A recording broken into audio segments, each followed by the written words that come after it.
সীমা, তুমি আমার রুমে কি করো? আর তুমি এভাবে আমার কাছে আসছো কেন? আমি তোমাকে ভালোবাসি আর তোমার সাথে আমি শারীরিক সম্পর্ক করতে চাই। তুমি কি পাগল হয়েছো নাকি? বের হও আমার রুম থেকে, তা না হলে কিন্তু তোমার বড় আপুকে বলতে বাধ্য হব। ঠিক তখনই সীমা আমার শরীরের উপরে এসে পড়ল আর চিল্লাচিল্লি শুরু করলো। চিল্লাচিল্লি করো না, আমি তোমার প্রস্তাবে রাজি। তোর মতো চাকরের সাথে কে শারীরিক সম্পর্ক করবে? তোকে তো তাড়ানোর জন্য আমি, মা, ভাইয়া এসব প্ল্যান করেছি। আরও জোরে জোরে চিল্লাচিল্লি শুরু করলো। আমি বারবার সীমাকে ছাড়ানোর চেষ্টা করছি, কিন্তু ছাড়াতে পারছি না। তখনই দরজা ভেঙে সীমার মা, ভাই, বোন ও সেতু ঘরে ঢুকলো।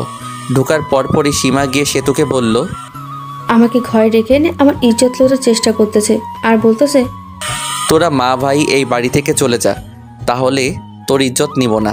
তোদের কারণে সেতু আমার থেকে দূরে সরে যাচ্ছে। আমার আগেই সন্দেহ হয়েছিল এই ছেলেকে। চল আমরা চলেই যাব।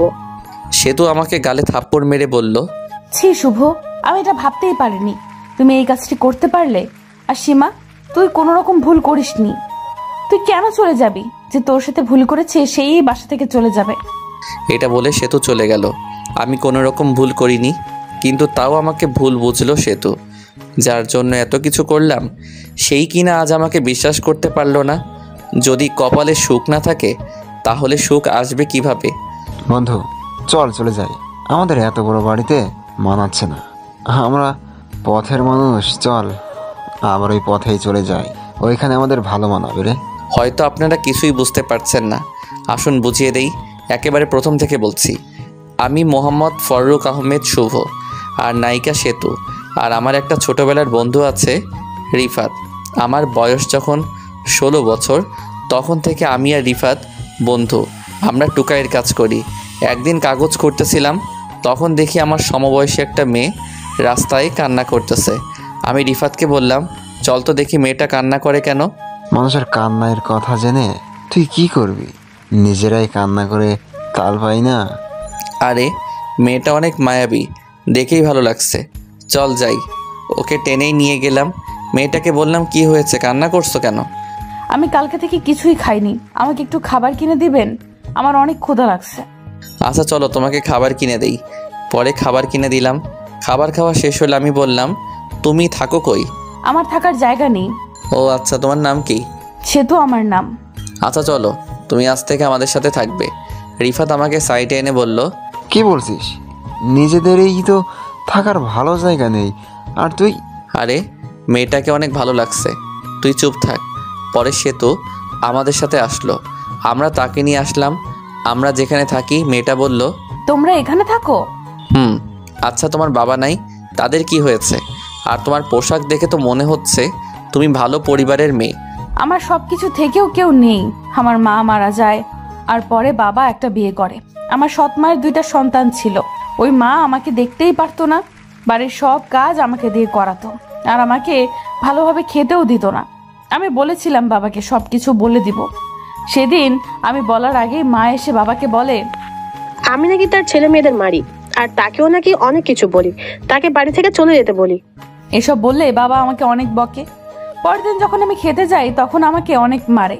আমি বাইরে বসে থাকি বাবাকে বলবো বলে, আর সৎমা আমাকে তাড়ানোর জন্য নিজের মাথা নিজেই ফাটায় আর বাবাকে বলে আমি ফাটিয়েছি। আর তখন বাবা আমাকে অনেক মারে আমার কথা না শুনে, আর আমি বাড়ি থেকে বের হয়ে যাই। আর এখন তোমার এখানে আমার কথা তো শুনলেই। এখন তোমার কথা কিছু বলো। তোমার বাবা মা নেই? ছোটবেলা থেকে মানুষের লাত্তি ঘুষি খেয়ে বড় হয়েছি, আমার মা বাবাকে দেখিনি। আরও অনেক কাহিনী। এক সময় এই জায়গাটা একজনের কাছে থেকে চেয়ে নিয়ে দুজনে থাকি, আর আমরা এই শহরের টোকাই। আর আমাকে একটা কাজের ব্যবস্থা করে দিবা তো? আমিও কাজ করব। আচ্ছা, কারো বাড়িতে যদি কাজের মেয়ে নেই, তাহলে তোমার কথা বলবো। আচ্ছা তুমি থাকো, আমরা আরেকটু কাজ করি, তুমি থাকো। আর রাতে আসার সময় খাবার নিয়ে আসবো। আমি আর রিফাত আবার গেলাম আমাদের কাজে। রাতে ফেরার সময় খাবার নিয়ে আসলাম। ঘরে এসে দেখি সেতু পেপার পড়তেছে। আমি তা দেখে জিজ্ঞেস করলাম, তুমি পড়তে পারো? আমি পড়াশোনায় অনেক ভালো।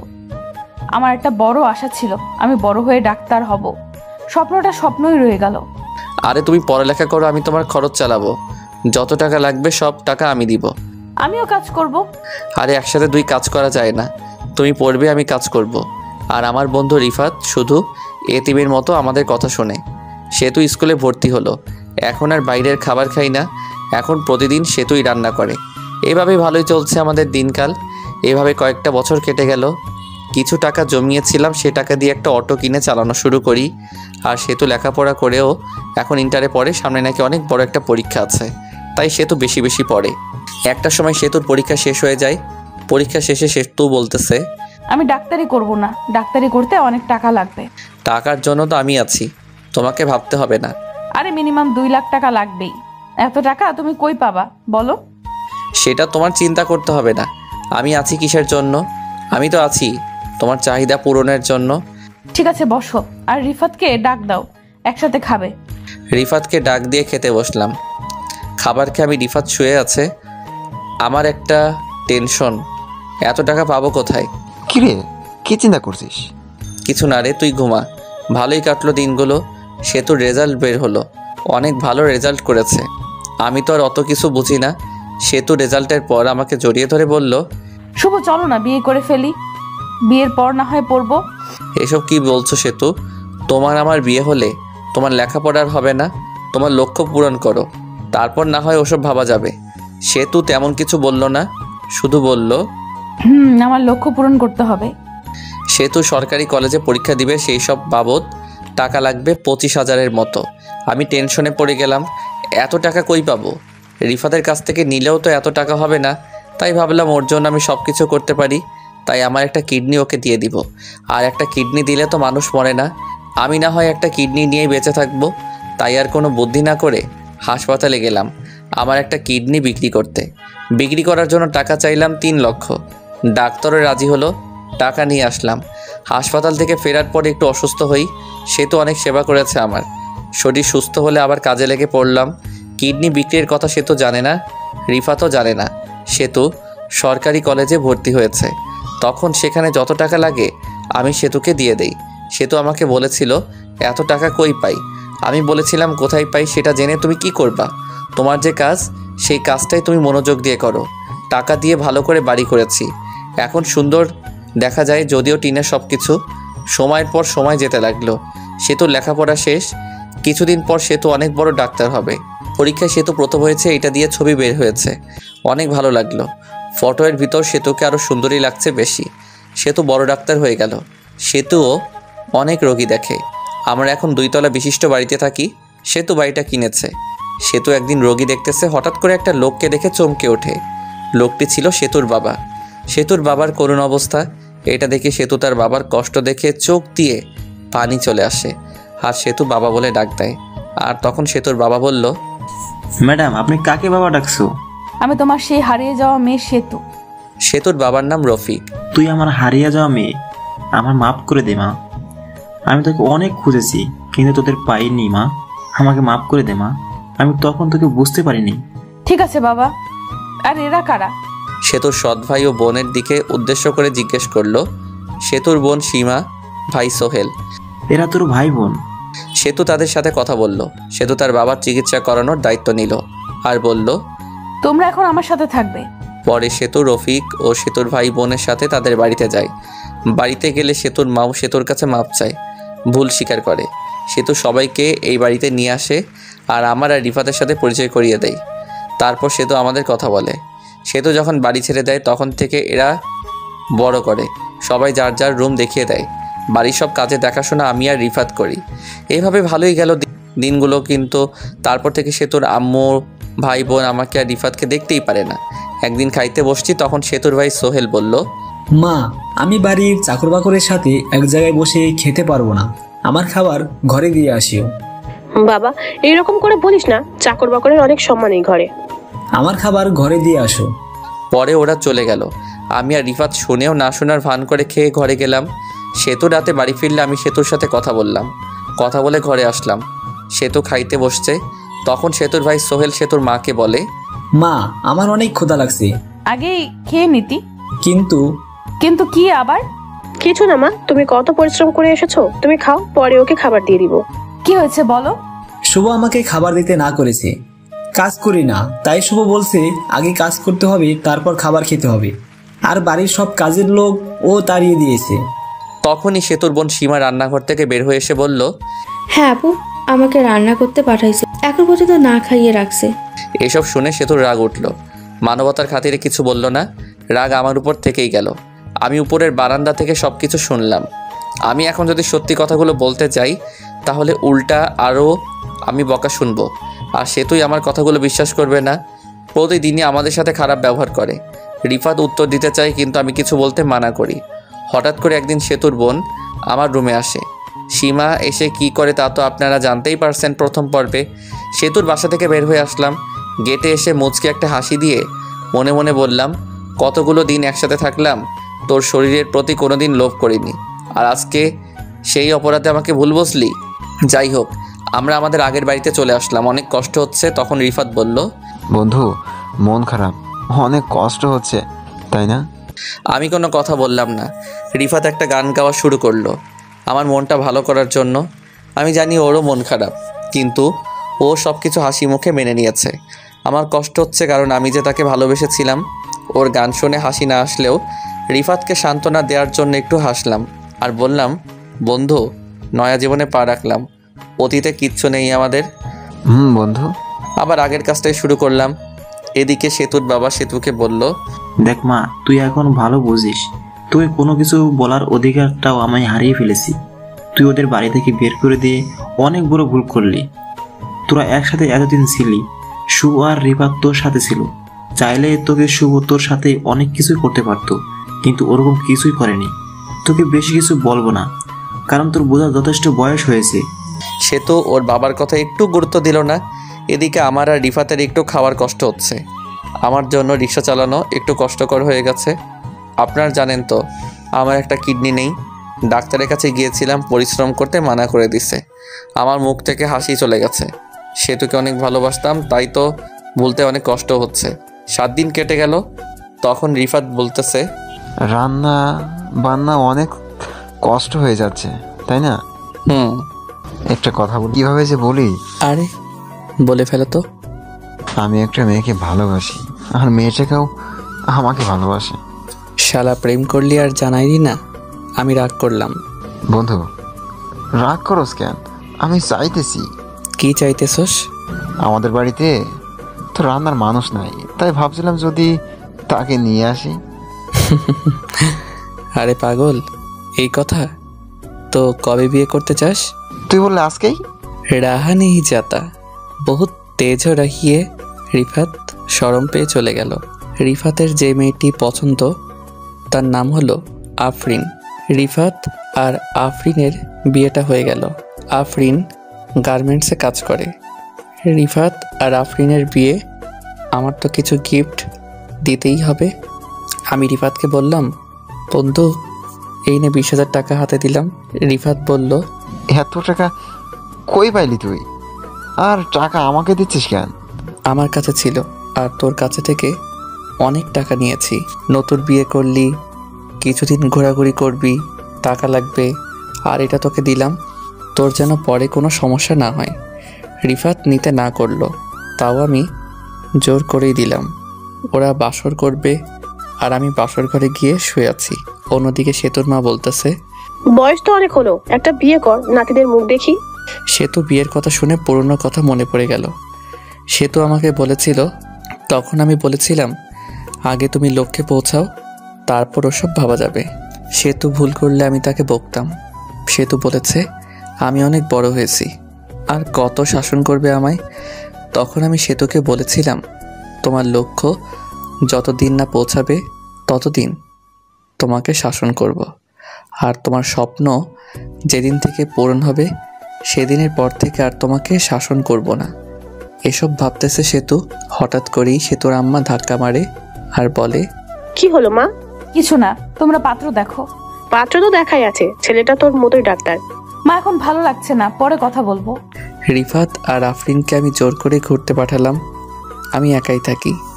ওরা ঘুরতে গেছে 2 দিন হলো। সেতু আর ওই ছেলেটির বিয়ে ঠিক হয়েছে। অতি শীঘ্রই বিয়ে হবে সেতু আর ওই ছেলেটার। একদিন রিক্সা চালাচ্ছি, দেখি সেতু আর একটা ছেলে একসাথে দাঁড়িয়ে থেকে গল্প করছে। মনে হলো রিক্সা খুঁজছে। আমি মুখটা গামছা দিয়ে ঢেকে গেলাম আর বললাম, আপা কই যাবেন? এই তো সামনেই। সেতু আর ছেলেটা রিক্সাতে উঠল। ছেলেটা সেতুকে হাত ধরার চেষ্টা করলো। সেতু বলল, না, আগে বিয়েটা হোক, তারপর দেখা যাবে। বিয়ের কথা শুনে মনে হইল সুইসাইড করি। কষ্টটা নিতে পারছিলাম না। সেতুকে তাড়াতাড়ি নামিয়ে দিয়ে বাড়ির দিকে চলে আসি। এসে শুয়ে থেকে কান্না করি। অতিরিক্ত কান্না করার কারণে জ্বর চলে আসে। কোনো রকম উঠে গিয়ে ওষুধ নিয়ে আসি আর বাইরে থেকে কিছু শুকনো খাবার নিয়ে আসি। অনেক জ্বর উঠেছে, যার কারণে রান্না করার শক্তি নেই। 2 দিন চলে গেল, তাও জ্বর ছাড়ে না। জ্বর ক্রমেই বেড়ে চলছে। হঠাৎ করেই বাইরে থেকে কারো ডাক শুনলাম। দেখি রিফাত ডাকতেছে আর বলতেছে, এই নে বন্ধু, দেখ তোর জন্য কি নিয়ে আসছি। আমি মুখ দিয়ে কথা বলছি কিন্তু কোনো রকম শব্দ হচ্ছে না। রিফাত ঘরে গেল আর আমার শরীরে হাত দিয়ে দেখে জ্বরে অবস্থা খারাপ। কিরে, তোর এই অবস্থা কেন? আমাকে ফোন দিতি, আমি চলে আসতাম। আমার অবস্থা খুব খারাপ, বেহুশের মতো। তখন রিফাত কোলে করে নিয়ে রিক্সাতে বসায় আর হাসপাতালে নিয়ে যায়। যে হাসপাতালে নিয়ে যায় ওই হাসপাতালের ডাক্তার হলো সেতু। একটা ডাক্তার আছে যে আমাকে ভালো করে চিনে, ভালো সম্পর্ক আমার সাথে। সে আমাকে দেখেই বলে, আরে এনার কি হয়েছে? জানি না, ডাক্তার একটু দেখেন না কি হয়েছে। কান্না করতেছে আর বলতেছে, আচ্ছা সমস্যা নাই, আমি দেখতাছি। আমাকে চিকিৎসা দেওয়া হয়। আর 2 দিন পর আমি মোটামুটি সুস্থ হয়ে দেখি রিফাত বসে আছে। আমার অবস্থা কঙ্কালের মতো হয়ে গেছে, চোখের নিচ দিয়ে কালো দাগ হয়ে গেছে। তখন ডাক্তার এসে বলে, শুভ কেমন আছো এখন? মোটামুটি। শুভ, তোমার কিডনি লাগাতে হবে 7 দিনের ভিতর, তা না হলে তোমার এই কিডনিও ড্যামেজ হয়ে যাবে, তখন আর বাঁচাতে পারবো না। কিডনি মানে? তোর কিডনি কি করছিস? পরে বলবো। ডাক্তার সাহেব যান আপনি। কিডনি কি করছিস তুই? আমি বলতে যাব তখনই আফরিন খাবার নিয়ে আসছে। এই নেন ভাইয়া, খাবারটা খেয়ে নেন। খাবার সামনে দিতেই খাবার হাত দিয়ে তোলার চেষ্টা করলাম কিন্তু অক্ষম হলাম। তোর তুলতে হবে না, আমি খাইয়ে দিচ্ছি। হাই রে আদর বন্ধুর প্রতি, আমাকে তো ভালোবেসে কোনোদিন খাওয়াই দিলে না। আমি রিফাত একটু মৃদু হাসলাম। সেতু সেদিন হাসপাতালে দিয়ে যাচ্ছি আর আমাদের জোরে জোরে কথা বলা আর হাসাহাসি দেখে জানালা দিয়ে তাকায় আর দেখতে পাই রিফাত আমাকে খাওয়াই দিচ্ছে। আমার শরীরের দিকে তাকিয়ে দেখে শুধু হাড্ডিগুলো আছে, অবস্থা খুব খারাপ। এটা দেখে সেতু অনেকটাই অবাক হয়ে যায়। সেতু কাছে এসে কথা বলবে কিন্তু তার মন বাধা দিচ্ছে, তাই সে ডাক্তারের কাছে যায় আর বলে, ডক্টর আঙ্কেল, এত নাম্বার রোগীর কি হয়েছে? বলিও না, আমার ছেলেটার জীবনে শুধু কষ্টই। ওকে আমি ছোট থেকেই চিনি, অনেক ভালো ছেলে, কিন্তু ছেলেটা কখনো সুখের মুখ দেখেনি। কেন আঙ্কেল, কি এমন হয়েছে? ছেলেটা একদিন আমার হাসপাতালে আসে আর বলে, আঙ্কেল আমার একটা কিডনি বিক্রি করব। কেন বাবা, কিডনি বিক্রি করে কি করবা?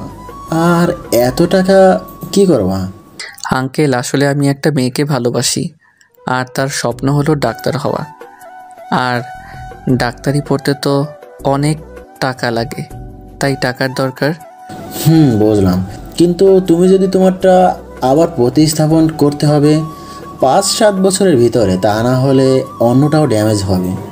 আঙ্কেল এত সময় লাগবে না, আমার হবু বউ ডাক্তার হলে আমরা বিয়ে করব আর বিয়ের পর বলবো ওই লাগিয়ে দিবে। বাস্তবতা। আজকে চেক আপ করলাম সেই ছেলেটাকে, সে যদি 7 দিনের ভিতর কিডনি প্রতিস্থাপন না করে তাহলে তাকে আর বাঁচানো সম্ভব হবে না। ছেলেটিকে বললাম, কিন্তু মনে হয় কিডনি প্রতিস্থাপন করতে পারবে না, এর জন্য অনেক টাকা লাগবে, কিন্তু পাবে কই? সেতুর চোখ দিয়ে টপ টপ করে পানি পড়ছে। তখনই রিফাত ডাক্তারকে ডাকতে চায় আর আমার কথা বলে ডাকতেছে, তুমি যাও, আমি আসছি। তুমি যাবে আমার সাথে? সেতু কান্না জড়িত কণ্ঠে বলল, না আঙ্কেল, আপনি যান। এরকম করে কথা বলছো কেন? সেতু কিছু না বলে চলে যায় আর ডাক্তার কিছুই বুঝতে পারে না আর আমার কাছেও আসেনি। ডাক্তার এসে আমাকে বলে, কি শুভ, আমাকে ডাকলে বলে? আঙ্কেল রিফাত, তুই আর আফরিন একটু বাইরে যা তো। রিফাত যেতে চাইল না, আমি জোর করিয়ে পাঠিয়ে দিলাম। ওরা চলে গেলে ডাক্তারকে বললাম, আঙ্কেল, আমি তো মনে হয় বেশি দিন বাঁচব না, তাই না? ওই রকম করে বলছো কেন? শুধু তোমার কিডনি প্রতিস্থাপন করতে হবে। আর তোমার শরীরের কি অবস্থা দেখছো? আমার কিডনি প্রতিস্থাপন করতে অনেক টাকা লাগবে, আর অত টাকা আমি পাবই না। আমি মারা গেলে তো শুধু কিডনিটা নষ্ট হবে, তাই না? আর বাকি সব কিছুই তো ঠিক থাকবে, তাই না? তা তো ঠিক থাকবেই। এসব জিজ্ঞাসা করছো কেন? আঙ্কেল, আমি মারা গেলে আমার কাছে থেকে যা কিছু নেওয়া যায় সব কিছুই আপনারা নিয়ে নেবেন, আর ওই জিনিসগুলোর পরিবর্তে কিছু টাকা আমার বন্ধুকে দিবেন। আমি আমার বন্ধুকে সব কিছু বলে রাখবো। সময় আসুক, দেখা যাবে। আর একটা ভালো কথা, তোমার হবু বউ যার জন্য তুমি কিডনি বিক্রি করলে তার খবর কি? স্বপ্ন পূরণ হয়েছে, সে অনেক বড় ডাক্তার। তার নাম কি? তানজিমা আক্তার সেতু। সে তোমার কথা জানে না? আর সে কোথায়? আঙ্কেল, টাকা হলে গরিব মূর্খ ছেলেদের মনে রাখে কে? আঙ্কেল, মেয়েটিকে আন্দাজ করতে পারছে। আচ্ছা, রেস্ট নাও, তোমার অনেক কাজ আছে। পরে রিফাত ঘরে ঢুকে বলল, তোর কিডনি কি হয়েছে? পরে রিফাতকে বললাম সব কিছু। রিফাত কান্না করে দিল। সেতু বাড়িতে এসে নীরবে কান্না করছে। তখনই তার বাবা এসে একটা মোবাইল দিয়ে বলল, মা, তোর জন্য একটা রেকর্ডিং নিয়ে আসছি, একটু সময় করে শোনে। ঠিক আছে বাবা। যদিও সেতুর শোনার ইচ্ছা ছিল না, তবুও রেকর্ডিংটা চালু করে শুনতে লাগলো। কথাগুলো শুনে সেতু তো অবাক, কি করবে সে বুঝে উঠতেই পারছে না। রেকর্ডিংটা করেছিল সেতুর মা, বোন ও ভাই কিছু কথোপকথন। রেকর্ডিংয়ের কথাগুলো ছিল, দেখছো মা, আমার বুদ্ধিটা কত কাজের। আমি যদি বুদ্ধিটা বের না করতাম তাহলে শুভ আর ওই ছেলেটাকে বাড়ি থেকে তাড়ানো যেত না। আমার অভিনয়টা কিরকম ছিল? সেই ছিল মা। এতদিন দুইটা আপদ ঘাড়ে বসে খাইছে আপুর, এখন থেকে আমরাই বাড়ির সব। সেতুর চোখ দিয়ে টপ টপ করে পানি পড়ছে আর ভাবছে, যে আমার জন্য এত কিছু করলো আর তাকেই আমি বাড়ি থেকে বের করে দিলাম। নিজের উপর নিজেরই ঘৃণা হচ্ছে। আমাকে হাসপাতাল থেকে বাড়িতে আনা হয়েছে, সারাদিন শুয়ে থাকি, আর রিফাত পাগলের মতো টাকা খুঁজতেছে। 5 দিনের ভিতর 4 লাখ টাকা লাগবে। টাকা অনেকের কাছে ধার চাইছে, কিন্তু এত টাকা কে দিবে? সেতু কান্না করছে। তখন সেতুর বাবা সেতুকে এসে বলল, মারে, কান্না করে কোনো লাভ নেই। যা শুভর কাছে যা, আর শুভর কাছে তুই ভুল স্বীকার কর, ও তোকে মাফ করবেই। বাবা, তাই যাব। আমি শুভকে ফিরিয়ে আনবই আমার কাছে। সেতু ঘরে থেকে বের হচ্ছে। তখন সেতুর মা বলল, মা, কই যাস? সেতু কিছু বলল না, শুধু রাগান্বিত দৃষ্টিতে তাকিয়ে আবার চলা শুরু করলো। বাইরে এসে গাড়িটা নিয়ে রওনা দেই আমার বাড়ির দিকে। তখন দেখতে পাই রিফাত রিক্সা চালাইতেছে। রিফাতের কাছে গিয়ে বলে, রিফাত, তোমার সাথে কথা আছে। রিফাত কোনো রকম কথা না বলে চলা শুরু করলো। রিফাতের একটু রাগ বেশি, আগের থেকে সেতুর উপর রাগ উঠে আছে। সেতু যখনই রিফাতকে টাচ করবে তখনই রিফাত ঠাস করে জ্বর মারে সেতুর গালে। সেতু গালে হাত দেয় আর রিফাত বলা শুরু করলো, ওই মেয়ে, তোমার সমস্যা কি? হ্যাঁ, এমনিতে অনেক টেনশনে আছি, তারপরও আবার তোর মুখ দেখালি। তোর মুখ দেখে আমার বমি আসতেছে। আমি জানি আমি অনেক ভুল করেছি, কিন্তু শুভকে তো ভালো করতে হবে। চলো শুভর কাছে যাই, তুমি একটু বুঝিয়ে বলবা। তোর টাকা লাগবে না আমার, আমি আমার বন্ধুকে বাঁচাতে পারবো। শেষ পর্যন্ত টাকা জোগাড় না হলে নিজের কিডনি ওটাই লাগাবো, ওকে? পরে আবার ইনকাম করে আমার লাগাবো। রিফাত, তুমি আগে আমাকে মাফ করে দাও। আমি জানি আমার অনেক বড় ভুল করেছি আমি। তুই আবার কিসের ভুল করছিস? আরে তুই অনেক লেখাপড়া করছিস, তুই একবার ভাবলি না তুই শুভ আমি যে একসাথে থেকেছি, তখন যদি চাইতো শুভ তোর থেকে দেহ ভাগ করতে পারতো, কিন্তু করেনি। কেন জানিস? তাহলে শুভ কেমনে তোর বোনকে জোর করে? সি সি সি, তোর ভিতর পড়ালেখার কোনো রকম গুণই নাই, বুঝলি? আমি তোমার পায়ে পড়ছি, তাও আর কিছু বইলো না। চলো যাই শুভর কাছে। রিফাত কোনো রকম ভাবেই রাজি হচ্ছে না। রিফাত যখন আবার চলে আসতে যাবে তখন সেতু বলল, তুমি আমাকে না নিয়ে গেলে আমি এক্ষুনি রাস্তার মাঝে দাঁড়িয়ে সুইসাইড করব। তখন রিফাত একটু ঠান্ডা হয়ে বলল, আচ্ছা ঠিক আছে, তোমাকে নিয়ে যাব। আগে শুভকে জিজ্ঞেস করো, তারপর। ওকে। রিফাত আর সেতু বাড়িতে আসে।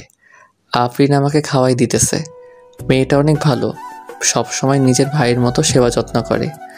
আমাকে খাওয়াই দেওয়া দেখে সেতুর একটু রাগ হয় আর বলে, মেয়েটা কে যে শুভকে খাইয়ে দিতেছে? আমার বউ। কথা না বলে এখানে দাঁড়াও, আমি শুভের কথা বলে। রিফাত এসে বলল, বন্ধু একটা কথা বলি। বলে ফেল। সেতুকে একটু ডেকে আনি, বা সে যদি তোর সাথে দেখা করতে চায়। ভাই তোর পায়ে ধরি, তাও এরকম করিস না। আমি ওকে বলেছিলাম যতদিন না ওর জীবনে সুখ আসবে ততদিন ওর পাশে থাকবো, আর আমি থেকেছিও। আমি ওর কষ্টের সাথী হয়েছি, আমি তাকে আমার কষ্টের সাথেই বানাতে চাই না রে। আর একটা কথা, আমি তো মনে হয় আর 2 দিন বাঁচবো। ওই যে দেখ ওখানে একটা ব্যাগ আছে, ব্যাগটা একটু আনতো। রিফাত ব্যাগটা নিয়ে আসলো। আমি ব্যাগটা খুললাম। খোলার পর অনেকগুলো জিনিস ছিল যেগুলো আমি সেতুর জন্য কিনেছিলাম, সেতুকে বিয়ের পর দিব বলে। তা আর তো বিয়ে হলোই না। আমি জিনিসগুলো বের করে আফরিনকে কিছু জিনিস দিয়ে বললাম, এই নাও, তোমাকে ভালো মানাবে। সেতুর জন্য সুন্দর একটা শাড়ি কিনেছিলাম, ওটাও আফরিনকে দিলাম। আর কিছু জিনিস ছিল যেগুলো আমার অনেক পছন্দের। আমি ওই জিনিসগুলো রিফাতের হাতে দিয়ে বললাম, এই জিনিসগুলো পরে যেন আমার কবর জিয়ারত করতে আসে একবার। জিনিসগুলো ছিল কাচের চুড়ি, মাথার খোপা, নাকের ফুল, কানের দুল, শাড়ি, পিচ। একটু বেশি হয়ে যাচ্ছে কিন্তু। রিফাত আমার ওখান থেকে চলে যায় সেতুর কাছে। সেতুর কাছে গিয়ে দেখে সেতু কান্না করতেছে। সেতু, তুমি তো শুনলেই শুভ কি বললো। এখন তোমার সাথে দেখা করলে শুভ স্ট্রোক করবে। আগে শুভকে সুস্থ করি, তারপর নয় দেখা যাবে। পরে সেতু সরাসরি চলে আসে ডাক্তার আঙ্কেলের কাছে। এসে বলে, আঙ্কেল কিডনির ব্যবস্থা করুন।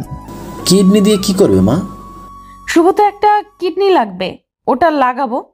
ও সমস্যা নাই, কিডনি রেডি আছে, শুভকে নিয়ে আসো, আমরা লাগিয়ে দিব। আজকে আনতেছি। সেতু, তুমি আমার মেয়ের বয়সী, তোমাকে একটা কথা বলি শোনো। আমি প্রথম থেকেই সব কিছু জানি। শুভ অনেক ভালো একটা ছেলে, ওকে কোনোদিন কষ্ট দিও না। ওর থেকে বেশি ভালো অন্য কেউ তোমাকে আর বাঁচতে পারবে না। সে তো চুপ করে সব কিছু শুনলো আর বাইরে এসে রিফাতকে কল দিয়ে বলল হাসপাতালে নিয়ে আসতে। রিফাত আমাকে বলল, চল হসপিটালে যেতে হবে। হাসপাতালে যাব কেন? তোর চিকিৎসা করার জন্য। টাকা কই পেলি তুই? দেখি তোর কাপড় উপরের দিকে তুলতো। আরে বেটা, এরকম করস কেন? আমি টাকা একজনের কাছ থেকে ধার নিয়েছি, তুই সুস্থ হলে দুইজনে কাজ করে শোধ করে দিব, ব্যাস। বেঁচে থাকার ইচ্ছা হচ্ছে না আমার। আমি বুঝতে পারছি তোর বিষয়টা। তুই কি আমাকে ভালোবাসিস না বল? তুই তো আমার ডান কিডনির মতন। বুঝলাম। তুই ও তো আমার 2 কিডনির সমান। তুই কিডনি ছাড়া আমি বেঁচে থাকবো কেমন বল? আমাকে হাসপাতালে নিয়ে গেল। আমার চিকিৎসা হলো, কিডনি প্রতিস্থাপন করা হয়েছে। এই কয়দিন সে তো শুধু জানালা দিয়ে দেখেছে আর চোখের জল ফেলেছে, কিন্তু আমি কষ্ট পাবো বলে কাছে আসেনি। এদিকে সেতুর যে বিয়ে ঠিক হয়েছিল ওটা সেতু ভেঙে দিয়েছে। যখন সেতুর মা ওকে বলল, তুমি এত সুন্দর ছেলেকে মানা করে দিলে? সেতুর কাছে কৈফিয়ত চাইতে সেতু ওর মাকে বলল, তুমি একটা কথাও বলবা না। এটা বলে সেতু চলে আসে হাসপাতালে। আমি অনেকটা সুস্থ, এখন আমাকে হাসপাতাল থেকে বের করবে। আমার আগের শরীর আর নেই রিফাত। কবে যে আগের শরীর ফিরে পাবো, তো ঋণ করা টাকা শোধ করব। ওসব নিয়ে ভাবতে হবে না। শরীরের দিকে তাকিয়ে দেখলাম একবারে কঙ্কালের মতো হয়ে গেছি।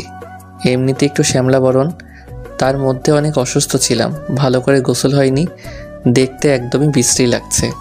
আমাকে হাসপাতাল থেকে বের হয়ে আসলাম, শরীরটা পুরোপুরি সুস্থ। আমাকে নিয়ে রিফাত অন্যদিকে যাচ্ছে। আমি বললাম, কি রে, আমাদের বাসা তো এদিক, তাহলে এদিকে যাচ্ছিস কেন?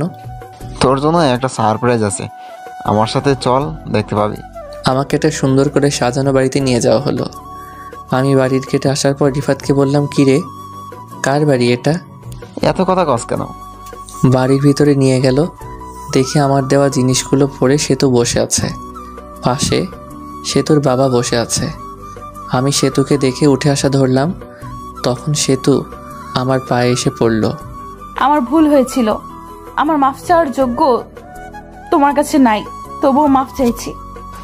বন্ধু, মাফ করে দে। মেয়েটা এতদিন অনেক কষ্ট করেছে, তোর জন্য অনেক চোখের জল ফেলেছে ও।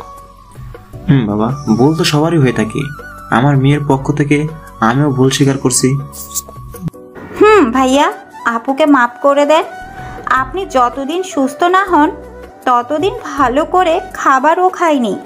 আর বলল, সেতুর দিকে তাকিয়ে দেখলাম মেয়েটাও অনেক শুকিয়ে গেছে, চোখের নিচে কালো দাগ পড়ে গেছে। আমি সেতুকে তুললাম, বললাম, তোমার জায়গা পায়ে নয়, বুকে। এইভাবে কিছুদিন যাওয়ার পর আমি আর পুরোপুরি সুস্থ হয়ে যাই। তারপর সেতুর আর আমার বিয়েটা হলো। সেতু বউ সেজে বসে আছে, সেতুকে অনেক কিউট লাগছে। আর আমি ভাবতেছি, শরীরের যে অবস্থা আল্লাহ জানে, সেতুর সাথে পারবো কি না পারবো। লিজেন্ডরা বুঝতে পারবে কি বুঝাইছি। তো আজকের এই গল্পটি এই পর্যন্তই ছিল। গল্পটি কেমন লাগলো তা অবশ্যই কমেন্ট করে জানাবেন। আর নতুন নতুন ভালোবাসার গল্প পেতে আমাদের ইটস রাব্বি 71 চ্যানেলটি অবশ্যই সাবস্ক্রাইব করে রাখুন। সকলে ভালো থাকবেন, সুস্থ থাকবেন। আল্লাহ হাফেজ।